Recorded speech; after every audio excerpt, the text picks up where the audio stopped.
Hi, I'm Jacqueline. And I'm Courtney, and this is Caffeinated Crimes. So I am still with this cough that I had the last time we recorded, which was 2 weeks ago now. So Hmm. I apologize. I'm hanging in there. I just wanted to give a shout out at the beginning of this episode because the people in your life who just give the best gifts, who just like get you and just like pick the things that just you will use them forever, and they are like actually. What's the word I'm looking for? I don't know. Anyway, so Courtney got me this coffee warmer like Oh, yeah. four I was years wondering ago. where this was going. I was like, You're like, yes, tell me about this gift. is it So from me? Who's it from? What did I get you? So when my now 4-year-old was a baby and I was constantly reheating my coffee as moms of babies do because, you're doing a few things at one time, Courtney got me this lovely little coffee warmer that sits on my desk and I think there's probably another word for it, but I can't think of it right now, so I'm just gonna call it that. I think it's Um, just like a mug warmer. I don't know if it has yeah. a I guess better mug name, warmer but makes more sense. Yeah.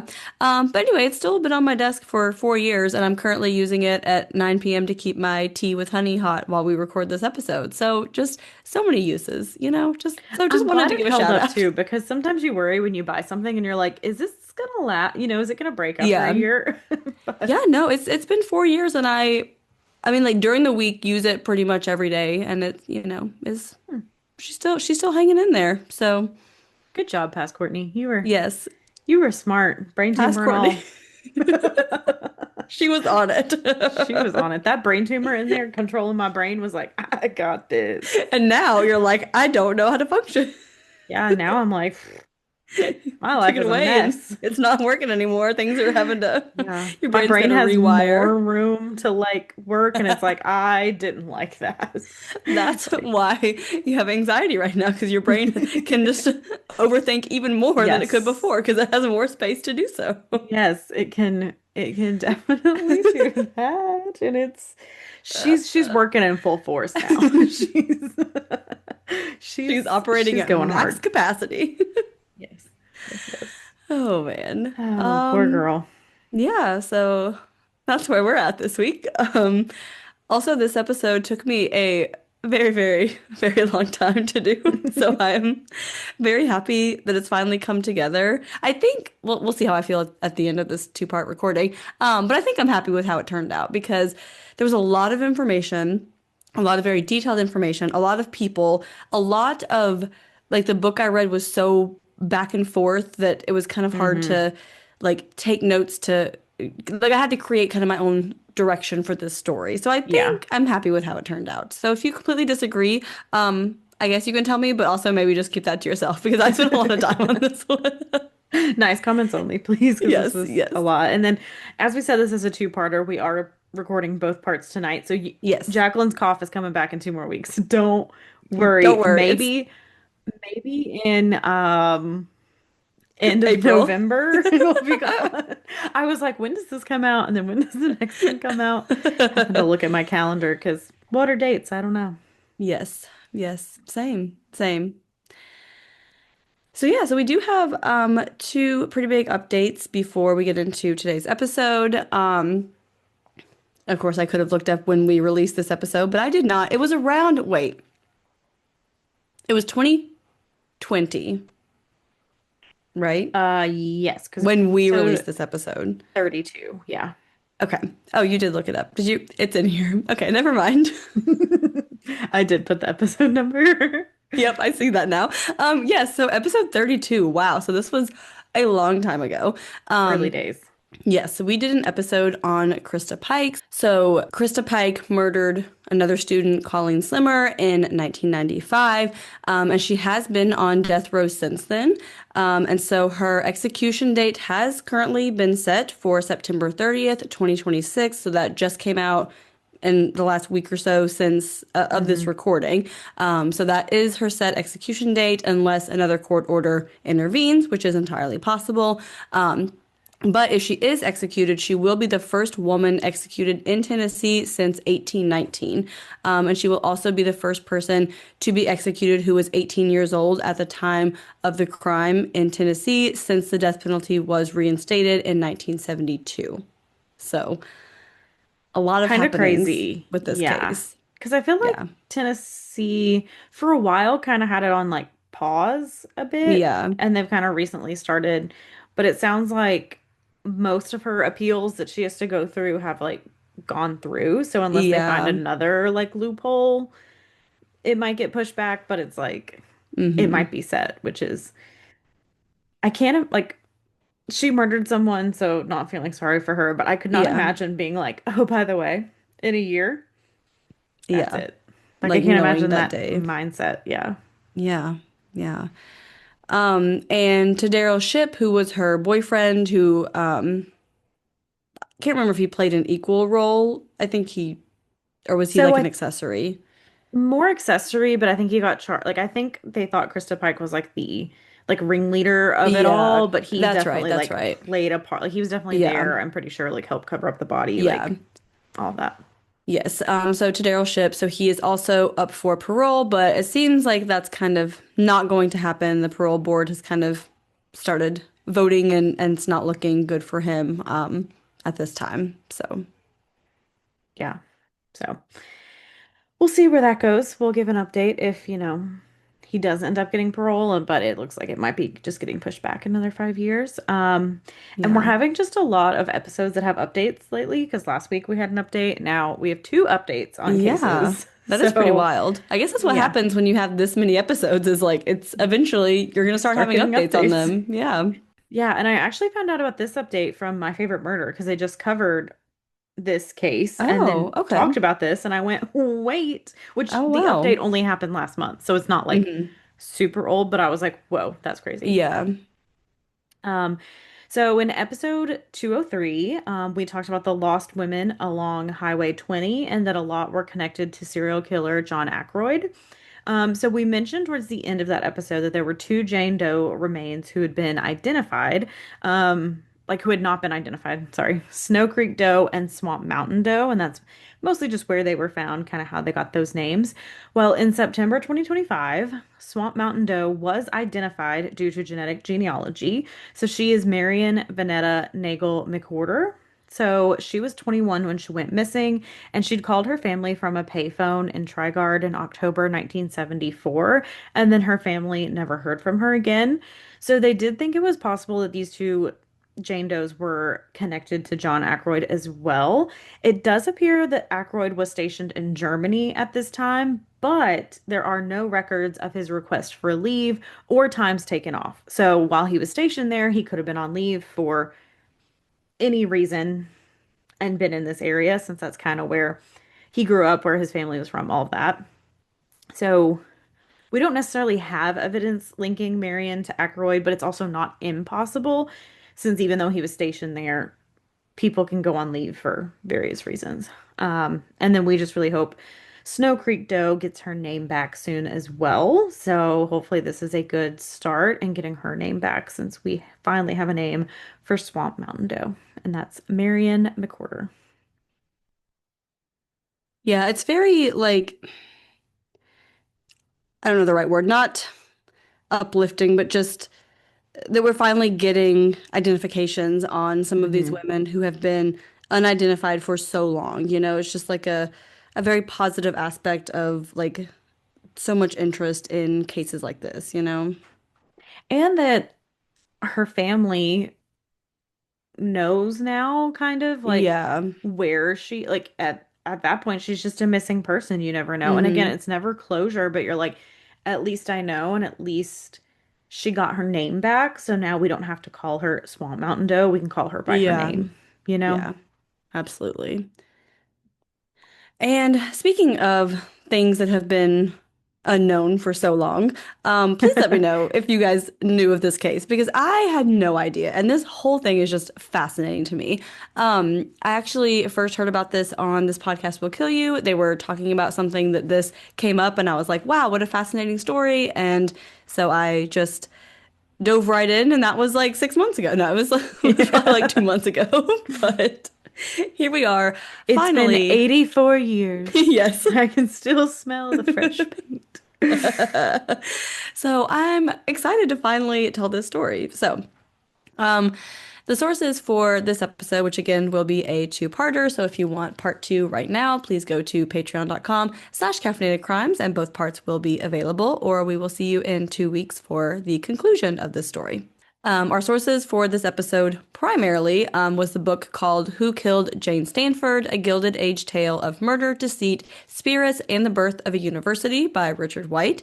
And if that title does not tell you everything that this book covered, I don't know what does, because Basically. there was a lot. Also use the Stanford University's website, Stanford Magazine, PBS article, and a grunge article.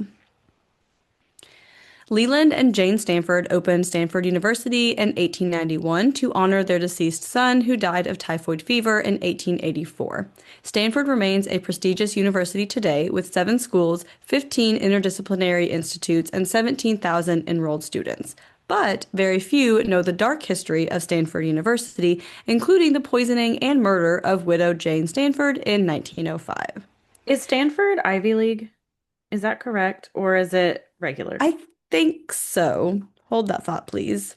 You think I would know after Is it regular? regular? Is it just a regular old university or? No. Okay, so I guess the Ivy Leagues are like a specific like conference of schools.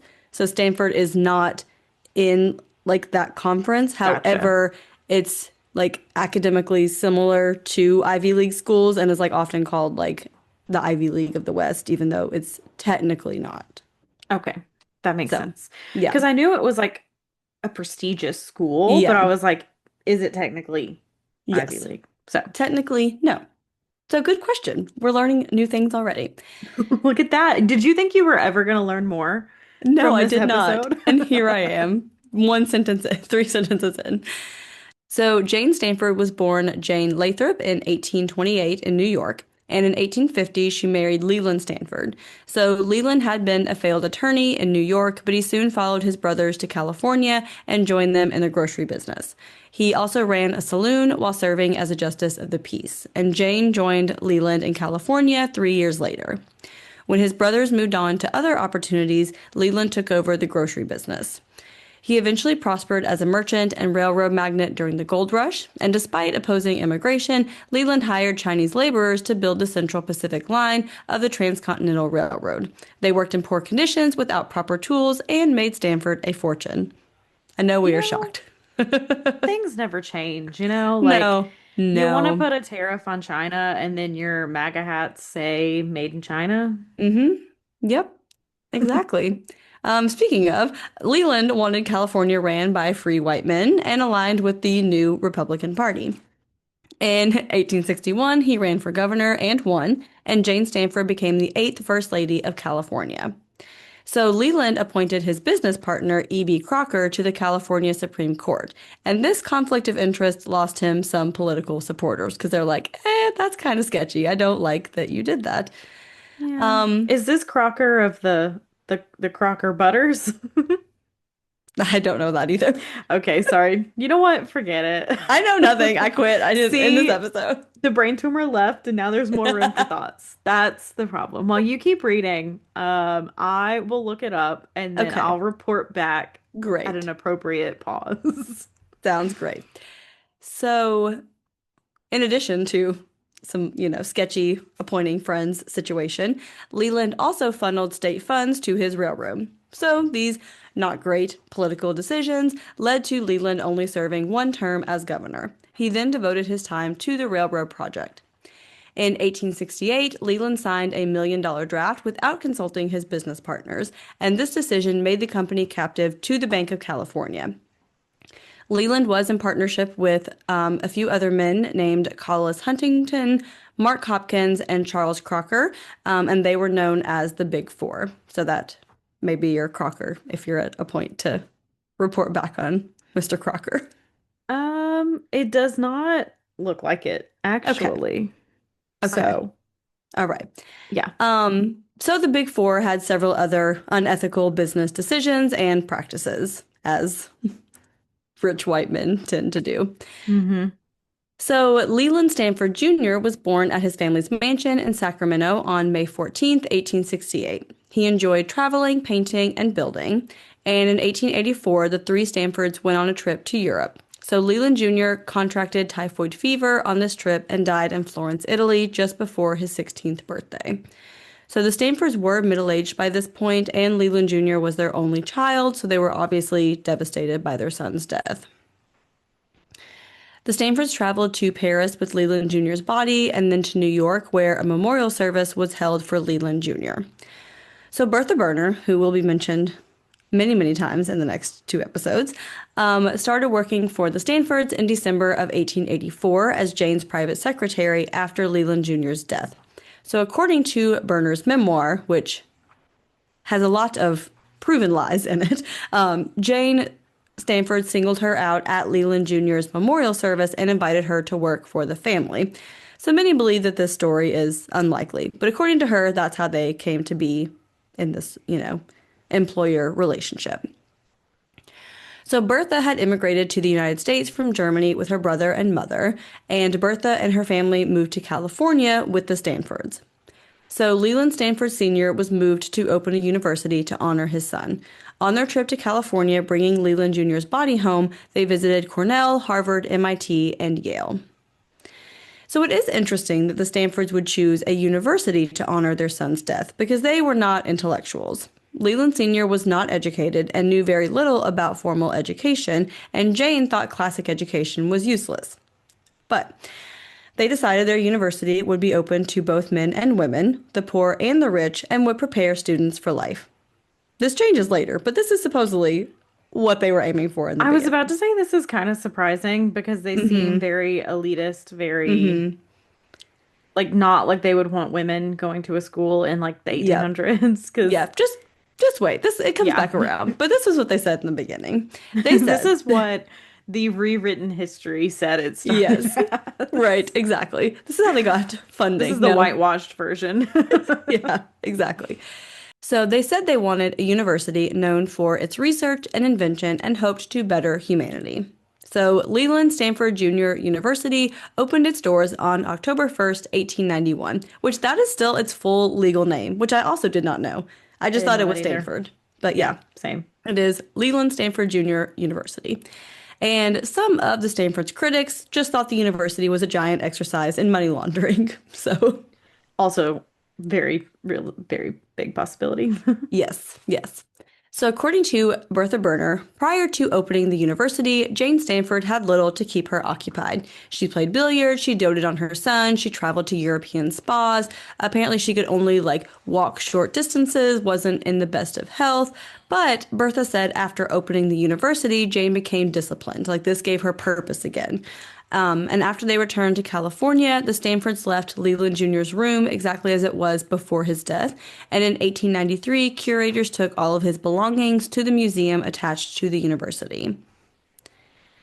So Leland Stanford Sr. tried hiring several university presidents and leading intellectuals to run Stanford University, but they all turned him down because, you have these big schools that he's going you have these big schools that he's going to, like Cornell and Harvard and MIT, hmm and he's trying to get people from there to come work at his new university. And they're like, I'm already at this established, prestigious university. Like, Yeah. no, I'm not going to go work at I'm in this the brand actual new Ivy place. Leagues, not the Ivy Right? League of the West. Exactly. I'm in the real Ivy League, okay? Yeah.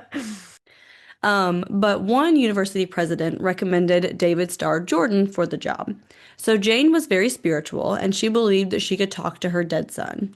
And according to the Stanfords, Leland Jr. spoke to them and said they should hire Jordan. So Jordan hated spiritualism and really tried to distance himself from it. So Jordan was also born in upstate New York and studied at Cornell, and he went on to medical school, but then taught high school in Indianapolis, which is an interesting trajectory after medical school, but okay. And in 1891, the Stanfords came to Bloomington and offered David Starr Jordan the presidency for an annual salary of $10,000, which would be approximately $356,000 today. So he accepted and started at the university that fall. So some people believe that Jane was insane because she talked to the dead, but Jordan understood that this is what led to his job offer. So even though he's like, I don't really agree with this whole thing. I get this is how I got here, so, whatever.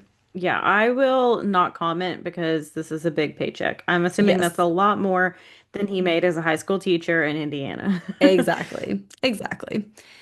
So Jane did not advertise her spiritualism, but she also did not hide it.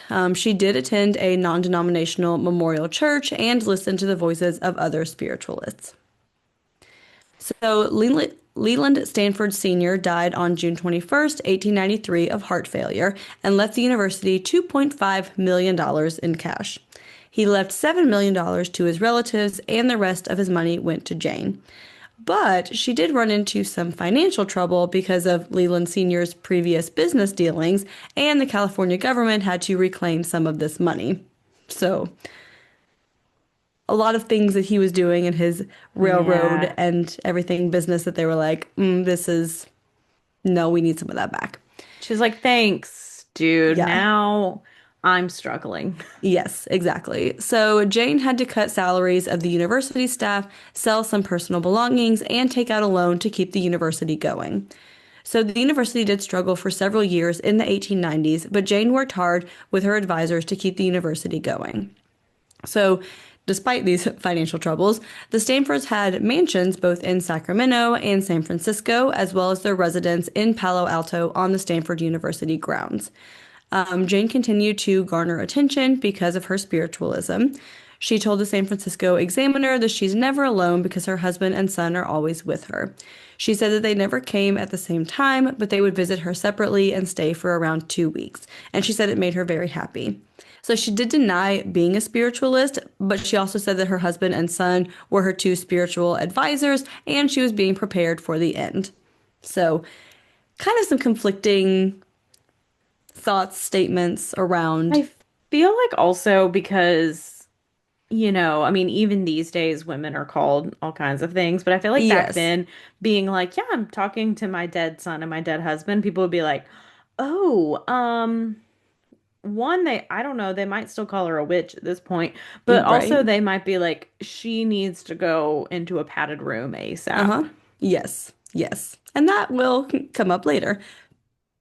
So, Jane's untimely death by poisoning was not the first attempt on her life.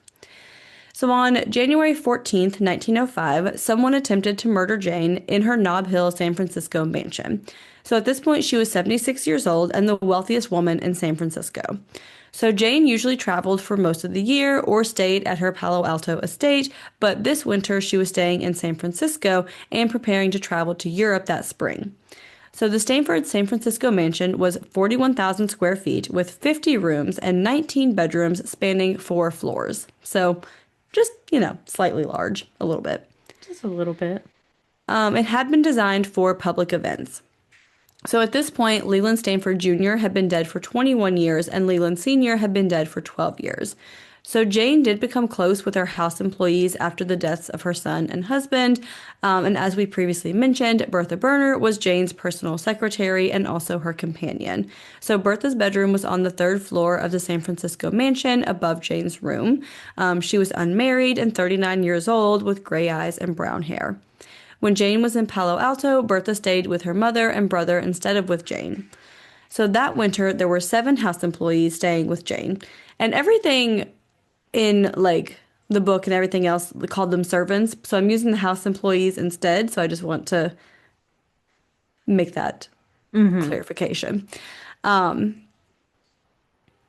so these 7 house employees who were staying with Jane, in addition to Bertha, we have Elizabeth Richmond, who was Jane's personal maid. She was described as quiet and refined.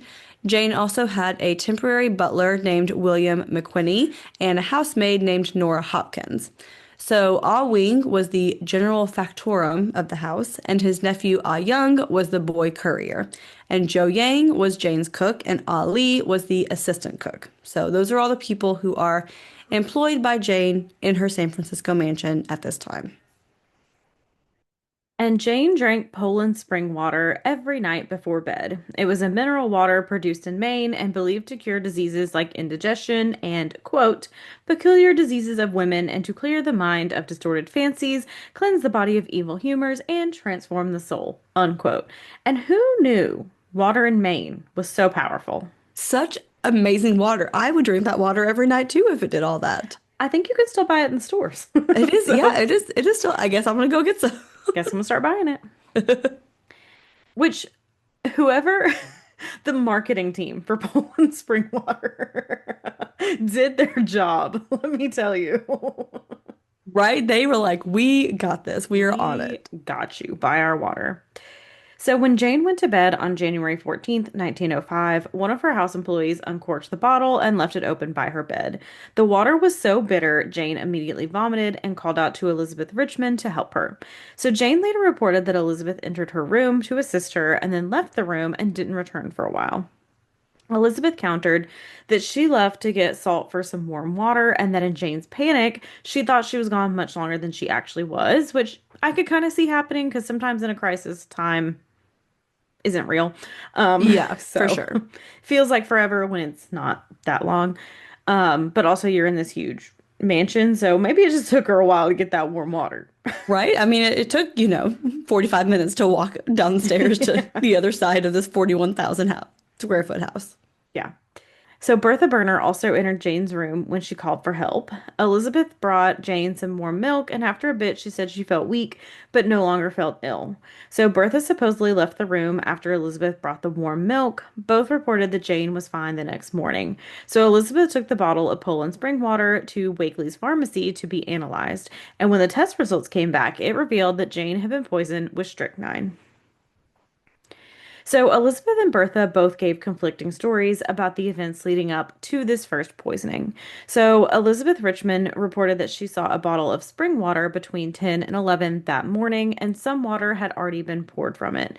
She said Jane had consumed some earlier and didn't complain, so she believes someone must have poisoned the water between 11 a.m. and 6 p.m. when she returned to her room. Jane reported that she ordered a bottle of Poland spring water to be brought to her that morning and that she had a glass of it and then the bottle was recorked. She also drank another glass from a separate bottle downstairs at lunch. And Elizabeth said, I Young corked the original bottle, but another maid said Nora Hopkins reported that Elizabeth herself was the one that recorked the original bottle. So Bertha claimed that the bottle in Jane's room was full, which means that it had to contain the poison when it arrived at Jane's room and had been contaminated prior to being brought to her room. So a lot of he said, she said here. A lot of corking, Yes. uncorking, full, not full water. A lot of conflicting statements. Yes. So, Elizabeth reported that she immediately carried the bottle to Wakely's pharmacy to be analyzed and that she walked instead of riding the cable car because she didn't want the bottle to break or spill.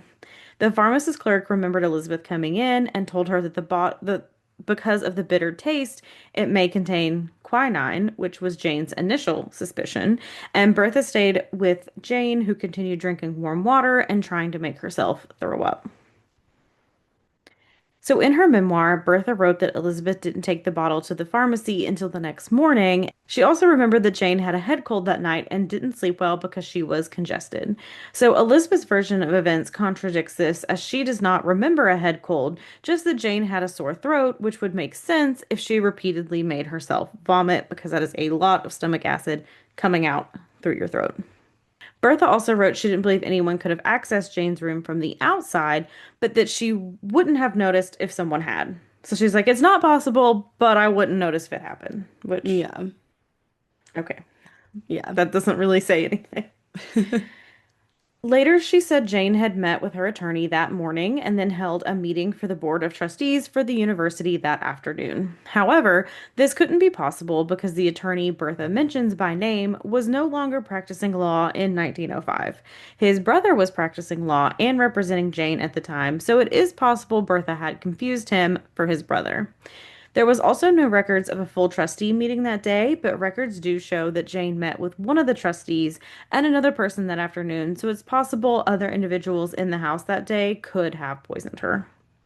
Which I feel like those two statements specifically are easy things to kind of get mixed up. Like she's like, oh, she Hmm. was with her attorney, this person. And again, there were so many names, I could not include them all, or we would all be very confused. Yeah. But it wasn't that person, but we also know that his brother was practicing law and was representing her at that time. So it's like, that's an easy thing to get confused. And then, oh, there was like a trustee meeting. And it's like, well, there wasn't, but she did meet with a trustee. So I feel like those are statements that are easy to kind of get confused Hmm. and don't necessarily like represent malicious intent, you know?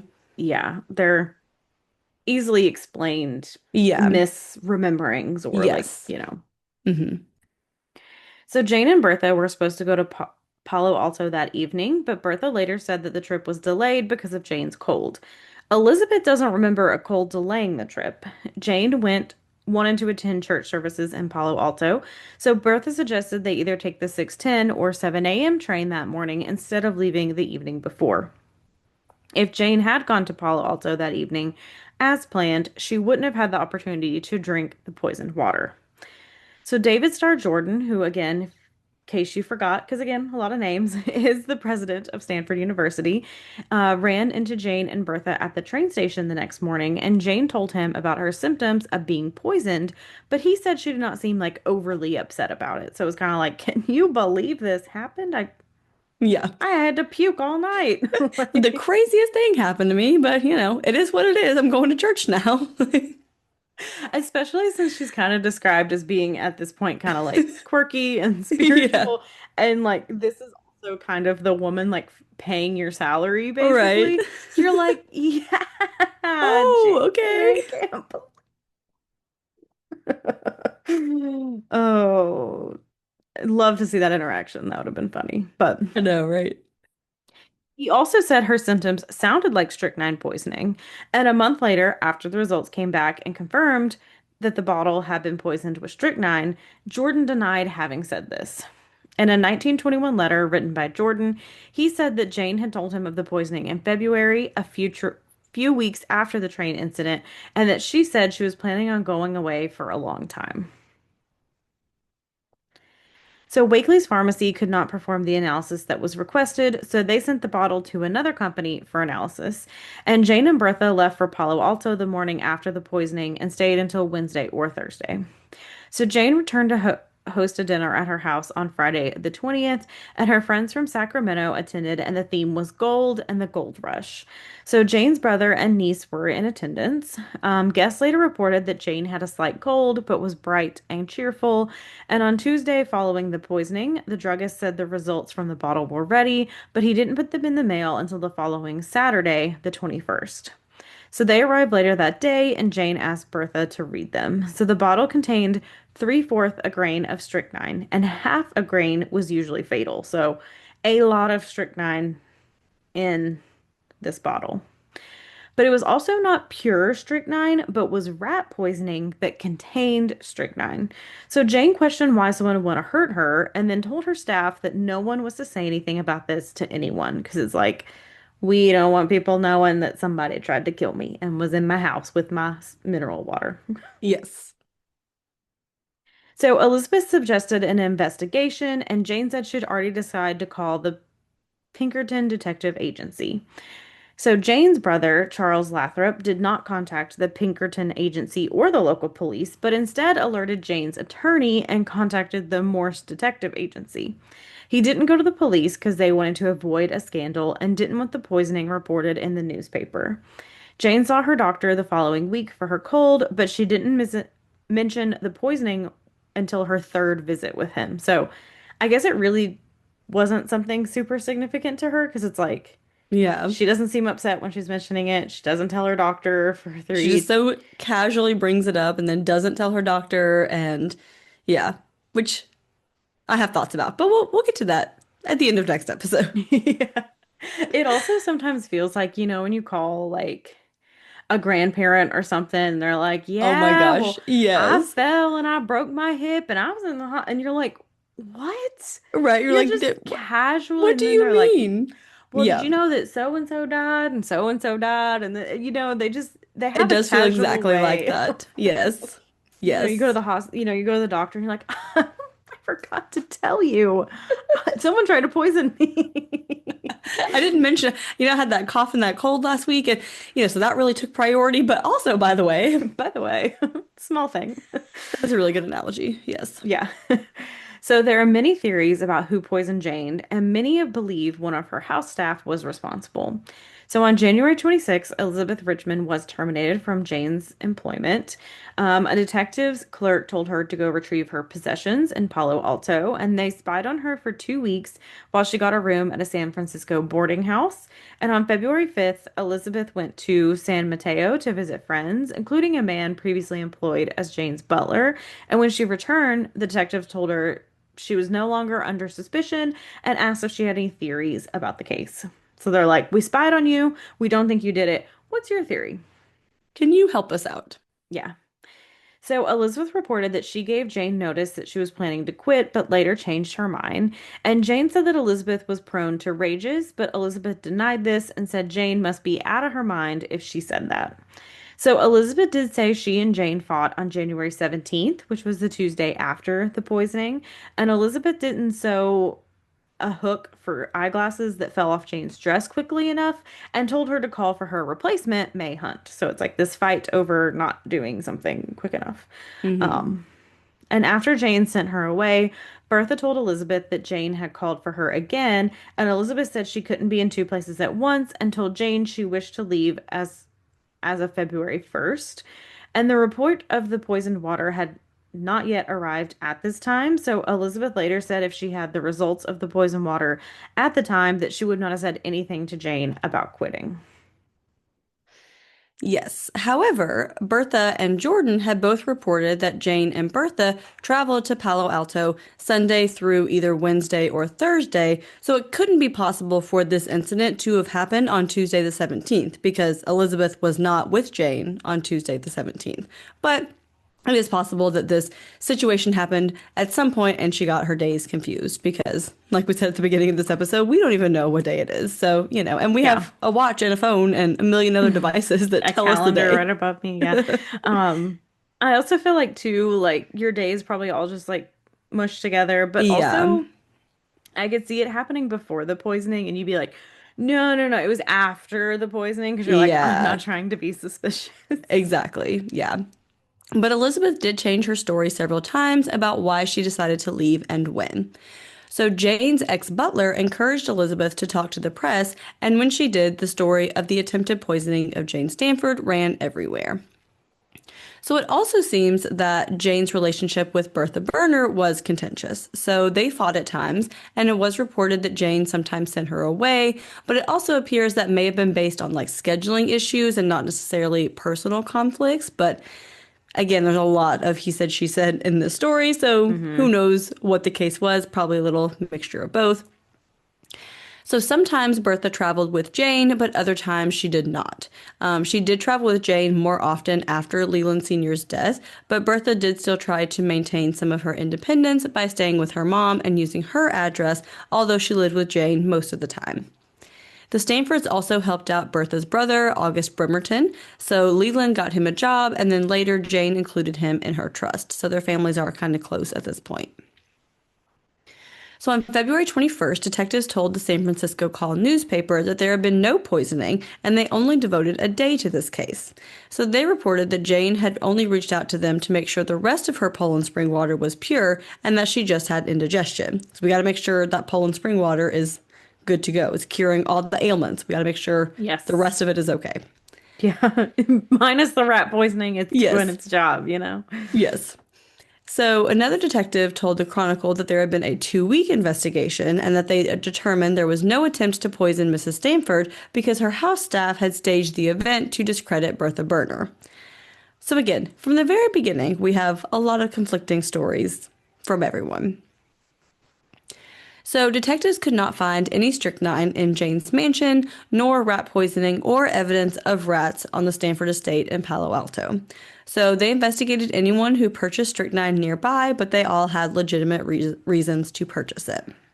So Ah Wing soon became a prime suspect, likely due to rampant racism against Chinese citizens in California in the early 1900s. So he worked for Jane for a while and then returned to China.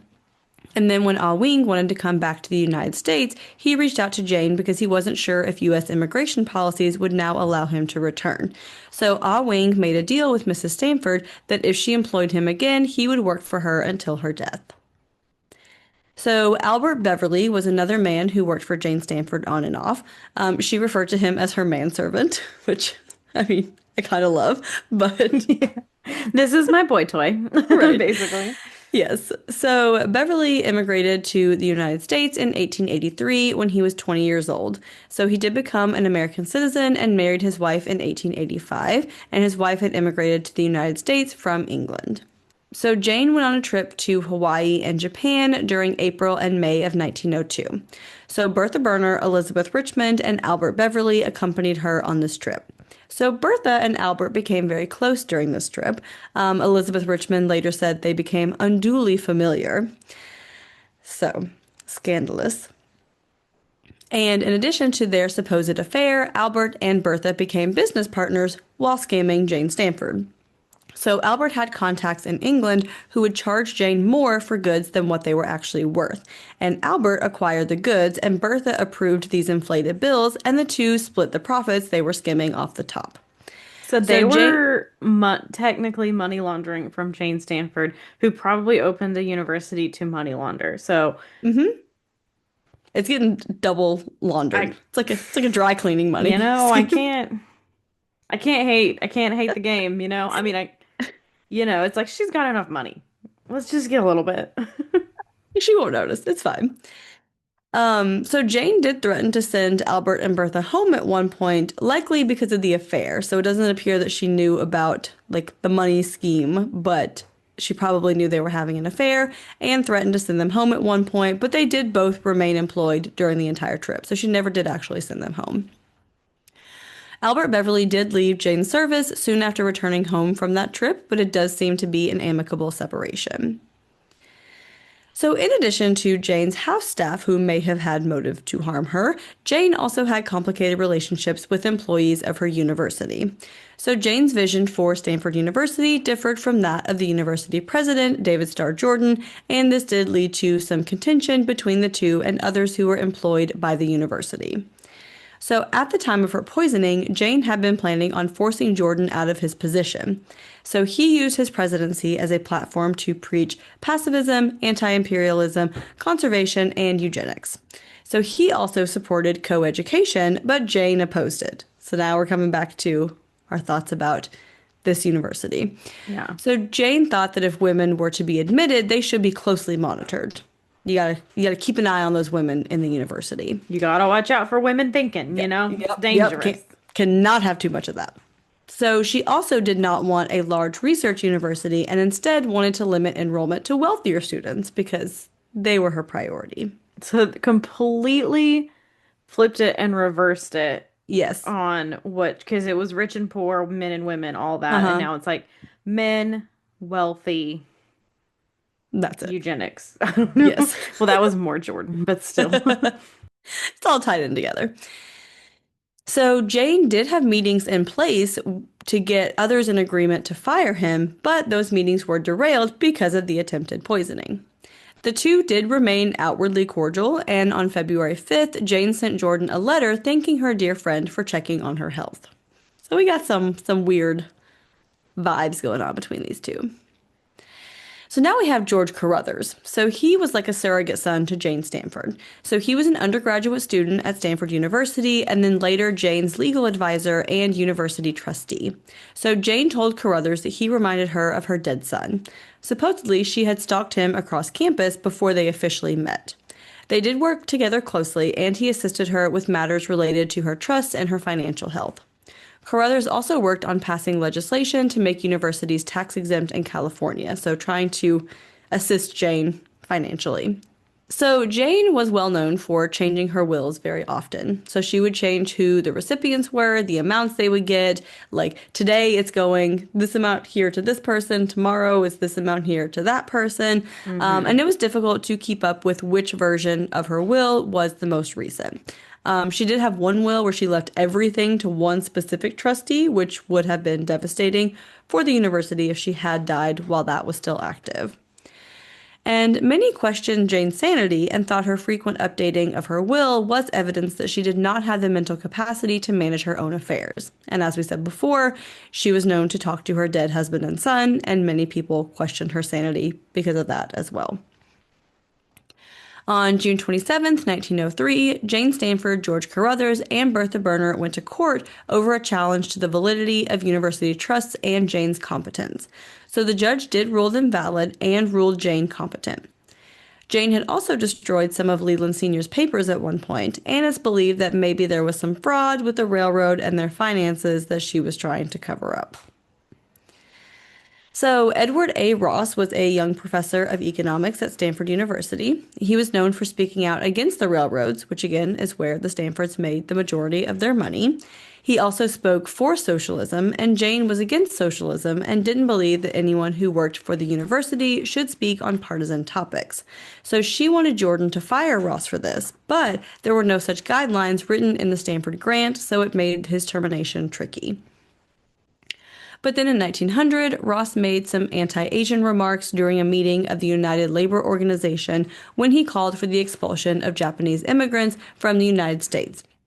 This caused an uproar, not because of his racist remarks, but because he was openly expressing political opinions, which Stanford was against. So they didn't care. It wasn't the racism. It was, we don't want you speaking on politics. I can draw the line at racism, but what is it? No, I can excuse racism, but I draw the line at speaking about politics. You can Exactly. excuse racism? So this finally led Ross to resign, along with 7 other professors who resigned in protest. The rest of the faculty was nervous, and this did also cause some public backlash. So George Carruthers worked for Jane for free because he did not want to be subject to her scrutiny. So before Jane left for her fatal Hawaii trip in February of 1905, spoilers, Carruthers drew up a document to certify Jane's acceptance of the trust and worded it as if it had been drafted years before. So this would ensure that no one would question the money that she left to the university. So, Jane planned a sea voyage for February 1905 to improve her health. She would sail to Japan by way of Hawaii on a steamship. Bertha Burner and Elizabeth Richmond's replacement, May Hunt, accompanied Jane on this journey. Jane also asked her niece, Jenny Lathrop, to join her, but she declined. Bertha was not looking forward to this trip as her mother was sick and she didn't want to leave San Francisco. So Bertha asked Jane to take Albert Beverly instead, but Jane refused and said she didn't want to take a man, which I I get. mean, fair, yeah. Fair. It's like, this is a girls' trip, Bertha. Leave No the boys men at allowed. home. So Bertha hoped to go home after the Hawaii leg of the trip and not all the way to Japan. So Jane left instructions for her jewels and said her house should be used for educational purposes because it was too expensive to be maintained for the president. Um, was that right? Okay, making sure. I don't understand it, but that's what she said. Okay, I was like, It is right. I don't know what it means, but it's what she said. Jane also brought $75,000 worth of jewels on this journey, which is like $2 million today, and a lot of clothes. So, I mean, even though her husband left her a little high and dry, she obviously bounced back pretty quick. Yeah, she good now. So, on February 13th, the evening before Jane's departure, she summoned George Carruthers, and the two spoke for 4 hours. She told Carruthers that she planned to fire David Stark Jordan when she returned from her trip and anyone else who opposed her. In 1937, a letter that Jane wrote to Carruthers before her trip resurfaced, and it did appear to be like a farewell letter. And Nora Hopkins received a similar letter. So on February 15th, Jane and her staff arrived at the Moana Hotel on Oahu, and witnesses reported that she looked well when they docked. So on Tuesday, February 28th, 1905, Jane woke up around 8:30 a.m. at the Moana Hotel and prepared to take a carriage ride with Bertha and May. So the drivers went slowly because Jane wanted to enjoy the trip. So she's like, don't rush it. Also in Hawaii, that's kind of the thing. Like you're on island time. You're like, no one's in a hurry. We're all just gonna chill. We're gonna go slow. So, witnesses reported that she sang and chattered and enjoyed herself. The carriage stopped around 1 for an hour-and-a-half lunch in the Grove. So, the women enjoyed sandwiches of graham bread, Swiss cheese, tongue, and lettuce, along with hard-boiled eggs, gingerbread, oranges, chocolate candy, and cold coffee from the hotel. Jane ate everything but the eggs. So later they stopped at the Royal Mausoleum and the Saks in Honolulu, where Jane gave instructions for a skirt she ordered. And they arrived back at the hotel at 4 p.m., and Jane retreated to her room, room 120, to rest. And Bertha and May were staying in room 122. So the group rejoined at 6:30 and went to the lobby to have dinner. And on the way, they spoke to someone on the veranda about their lovely day. And because they'd had such a large lunch, they only spent about 10 minutes downstairs eating a bowl of soup.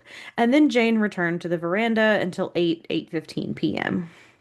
She went to her room and asked Bertha to prepare her medicine, bicarbonate of soda, and a cascara capsule.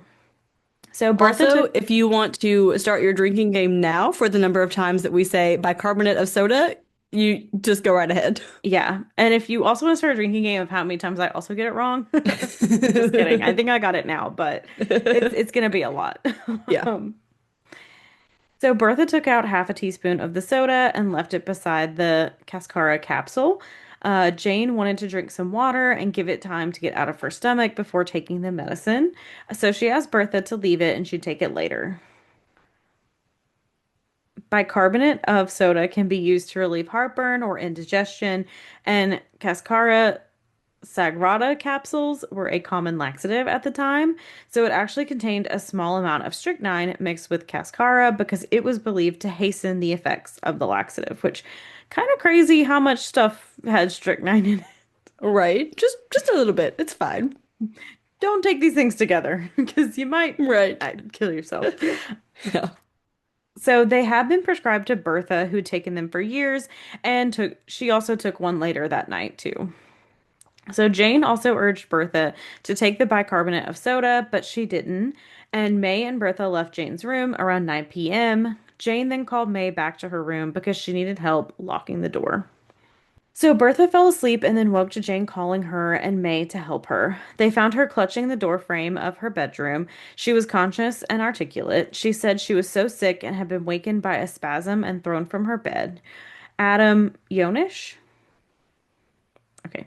Adam Yonish was a guest in the room across the hall and told a reporter that he heard Jane moaning loudly, and she threw up her arms as if in pain and said, "Oh, I am so ill, get me a doctor." So Adam ran to get Dr. Humphreys, who lived at the hotel, and Bertha also summoned the doctor while May tried to help Jane back into her bed. So Jane refused to get into her bed, and Dr. Humphreys had gone to bed around 10:45 p.m., but wasn't asleep yet when a man knocked on his door and said someone needed help. So Dr. Humphreys didn't remember who this man was, and Jane kept saying how sick she was, and May urged her to sit in a chair because she's like, "Will you just like calm down? Like you're not helping this. Just sit down. Get in bed, sit down, get out of the doorway. Like come on now. You're waking everybody up." So Jane said she had no control over her body and she thought she'd been poisoned again. So Bertha got her some warm water and tried to induce vomiting, but Jane couldn't swallow because her jaw was set. So May rubbed her face with warm water until the spasm ended and she was finally able to drink the water. So May was rubbing her muscles when Dr. Humphreys arrived. Jane told him she'd been poisoned and wanted a stomach pump, and she told him she'd been poisoned before, and Bertha recounted the events of the previous poisoning. At first, Bertha said she'd been poisoned by arsenic, but later corrected herself and said it was strychnine, which I think is again one of those things that you're like might confuse because you're like, it's a poison, I don't know. Yeah, exactly. Some kind of poisoning. So Jane told the doctor she'd awakened by being thrown from her bed, and he asked if she took any medicine, and Bertha told him about the bicarbonate of soda and the cascara capsules that Jane took after she went to bed. So the doctor tasted a small taste of the bicarbonate and said it was extremely bitter. So Jane was quickly drinking hot water to attempt to vomit, which I never knew drinking warm water could make people vomit. I know, right? And speaking of things we didn't know that could make people vomit, the doctor returned with mustard and water to induce vomiting, which, I just what? I don't like in my head I'm like, is this the same mustard that like we use today or is this like a different mustard? Is you can't combine the two since when? Is this like a Sprite banana yeah, situation? Like what is it just happening tastes here? really gross. I'm also like, had they not discovered at this point just sticking your finger down your throat? Right? I feel like that probably would have been an early discovery, but maybe not. Maybe not. Maybe mustard Um, was the go-to instead. yeah. So Dr. Humphreys also called Dr. Day to bring a stomach pump. Jane attempted to vomit but wasn't very successful. Jane said she was afraid she was dying, and May put her feet in hot water and rubbed her leg. Dr. Humphreys tried other remedies to induce vomiting, and Jane told him her jaws were stiff, and Dr. Humphreys examined them and agreed. Then another spasm overcame Jane, and she said, quote, "Oh God, forgive me my sins. Is my soul prepared to meet my dear ones? This is a horrible death to die," unquote. Then her body went rigid with final spasms, and her knees separated wildly. The soles of her feet turned inward to each other with her toes pointing forward and her insteps arched. Her eyeballs protruded out of her head, her pupils were dilated, her fingers were contracted, and her thumbs dug into her hands. Jane stopped breathing and had only been 10 minutes from when the doctor entered her room to when Jane died. So, agree with Jane. A horrible way to die. That sounds very brutal, very gruesome, very painful, but Yeah. also just like knowing what's happening, like all these spasms you're having and this pain and like trying to help and you can't like yeah. And like just those like that physical description of like her toes, like her feet being turned the wrong way and her toes being arched and her Yeah. thumbs being dug into her hands and like her eyeballs protruding out. Like you said, just very horrific. And also if the whole time like she knows she has previously been attempted to be poisoned, so like you have to know at this point, like, oh, this is what has happened. Like I'm going to die. And that is just Hmm. horrifying. Yeah, But and that's where we're gonna end part one. yes. So, So a a lot of lot more to info. come. I bet you're wondering, how can there be more? But there is more. Yes, there's a lot more. It is very interesting, I will say. So please stick around for part two because a lot of things happening. Um, I don't want to give any spoilers away, but her death is was attributed for a long time to something that it was not. So Hmm. stick around to part two and find out. Again, patreon.com/caffeinated crimes if you want to listen to part two immediately. And of course, we will save our thoughts and discussion for the end of part two. That being said, Courtney, what is your perk of the week? So my perk of the week is that this Saturday I got a facial and it was Nice. I love a facial, guys. I love being in the room in the nice warm little bed with the blanket on top of me with my face. I don't know. It wasn't bad. The manual extractions are always kind of bad, but it Mm, makes my face feel so smooth after the fact. It's just so nice in there. it's So, worth it. Yeah. yeah, I did a new type of facial this time that she like Oh. recommended. I did like it, but red light therapy was a part of it. Mm. And once the machine was put on my face, I do feel like I had maybe a little mini panic attack. But okay, I've heard that weird from a lot of people. weird fact about me is sometimes when I'm laying down in bed and I think my eyes are closed, Kevin goes, "Why are your eyes open?" And it's basically I zone out so hard with my eyes open that I don't recognize my eyes are open. And so basically for like the red light therapy thing is they put on like the little tanning goggles kind of thing. So she was like, "We'll do that. Like it'll be really bright. Your eyes will adjust. Like you'll be okay. It's not going to damage your eyes, anything like that." But then I was in there and I was like, "Are my eyes closed? What if my eyes are open?" And then I was like kind of trying to open my eyes, but I didn't want to open my eyes.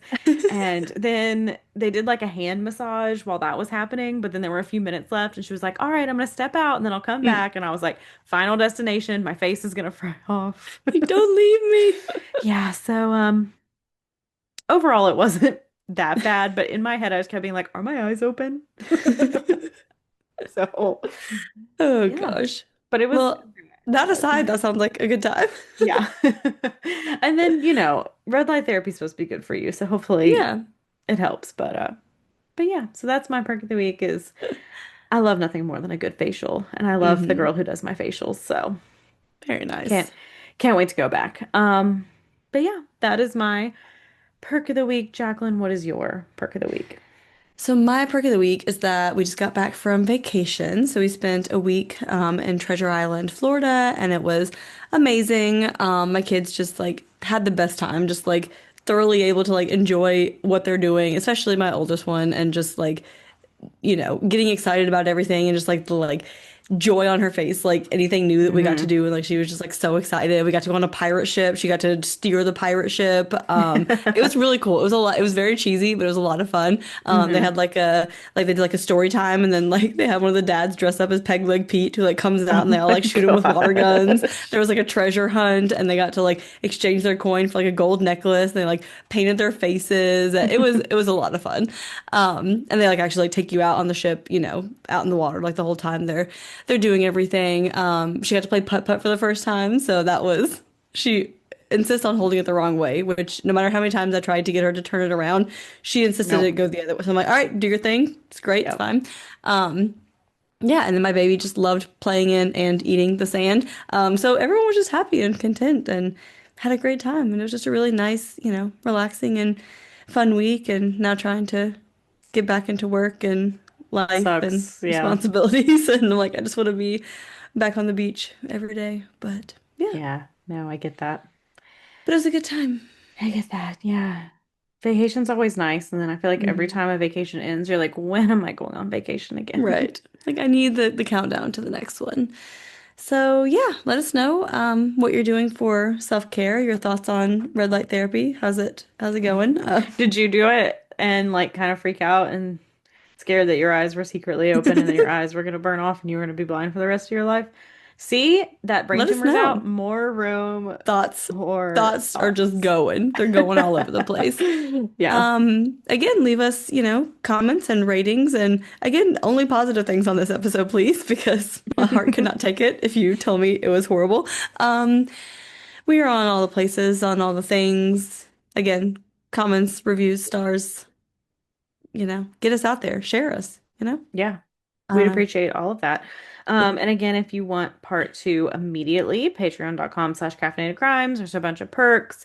The week part one is released. If you have Patreon, you will get part one, part two, and on Thursday, you're going to get a bonus episode. So it is going to be wow. jam-packed. What Um, a great week. this bonus episode is the history of Halloween, a very deep dive history. Oh, I gotta say, it is fascinating so far. I'm Just excited. Can't it's wait. just so fun, like learning, like here's a little hint of like bobbing Mm-hmm. for apples, where it comes from, because there's like Oh, a little origin kind of thing. uh-huh. It's just fun to see like how something started so differently Mm-hmm. and kind of what it's morphed into. So, Nice. I'm um, excited for that one. That'll be fun. yes, I'm gonna try to do like history of Halloween, how Halloween is now celebrated around the world, like kind of Mm-hmm. overview. So I think it's going to be Great. really interesting. If no one else finds it interesting, I will. Yep. Um, but yeah, then I think that's the big thing. So in the meantime, go have a cup of coffee. And don't commit a crime.